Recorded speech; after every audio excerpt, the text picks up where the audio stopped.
বন্ধুসকল মোৰ চেনেলত এটা ষ্ট্ৰাইক আহিছে যিটো ষ্ট্ৰাইক অসমত যিটো বিতৰ্কিত গান মিয়া খেদা গান সেই মিয়া খেদা গানক লৈ যিটো বিতৰ্কিত সৃষ্টি হৈছে অসমত তুলপাৰ লাগি গৈছে সেই গানৰ কিছু অংশ মই ব্যৱহাৰ কৰিছিলোঁ ব্যৱহাৰ কৰাৰ ফলত তেখেতৰ ফালৰ পৰা মোক এটা ষ্ট্ৰাইক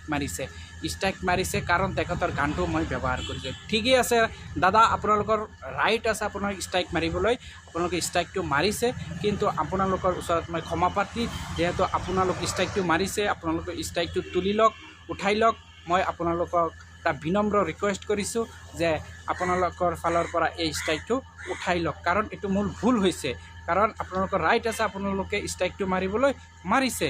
কিন্তু এই গানটো মই অকলে ব্যৱহাৰ কৰা নাই বহুত মানুহ ব্যৱহাৰ কৰিছে সেইবাবে ময়ো অলপ ব্যৱহাৰ কৰি ভিডিঅ'টো বনাইছিলোঁ সেইবাবে আপোনালোকক এটা ৰিকুৱেষ্ট কৰিম যে ষ্ট্ৰাইকটো উঠাই লওক